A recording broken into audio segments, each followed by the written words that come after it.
La vieille madame Wilkinson la réprimanda avec sa tendresse habituelle. « Arrête de te frotter les mains, ma chère. Elles deviendront rouges et rugueuses. » Isabella laissa échapper un léger soupir, mais elle obéit et tenta de les calmer en les posant sur ses genoux. La vieille dame avait été sa nourrice, tout comme elle l'avait été pour son père avant elle. Personne ne savait quand elle était arrivée à Aptoire Abbey, bien que les domestiques disaient qu'elle y était depuis le jour même où ce manoir ducal fut érigé par le duc de Badersfield.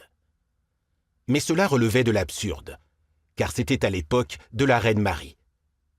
Avec les années, Madame Wilkinson n'avait plus d'enfants à élever, mais elle était devenue une présence chère et respectée au sein de cette famille aristocratique.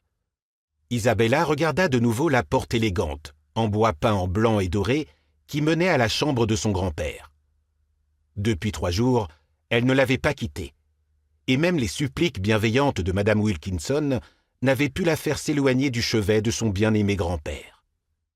Elle-même avait changé les draps, humecté ses lèvres sèches avec un linge humide et tenu sa main lors des rares instants où il retrouvait un peu de lucidité. Seule l'aggravation de son état ces dernières heures et la visite du médecin avaient réussi à la faire sortir des appartements ducaux, bien qu'elle attendît dans l'antichambre, impatiente d'avoir des nouvelles du docteur compétent. « Il met trop de temps », s'exclama Thomas, son frère aîné et le premier-né de la famille. Isabella ne répondit pas.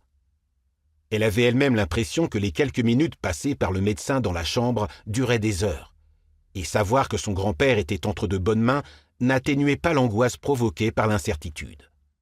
La première fois qu'elle avait vu son grand-père, elle avait déjà 8 ans. Elle avait été emmenée avec ses 2 frères dans ce même manoir, dans un carrosse tiré par 6 chevaux noirs, accompagnée d'un secrétaire rigide qui n'avait pas daigné leur adresser un regard.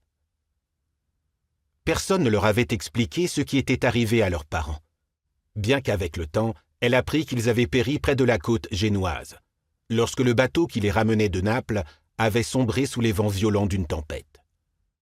Son père et son grand-père avaient cessé de se parler le jour même où le premier avait décidé d'épouser une jeune femme aimable et belle, mais d'un rang bien inférieur à celui attendu pour l'héritier du duc de Badersfield.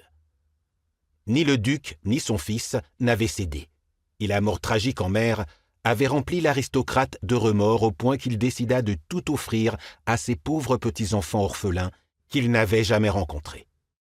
Isabella avait su qu'elle aimerait cet homme, déjà vieux et rigide, dès l'instant où elle avait entendu sa voix pour la première fois.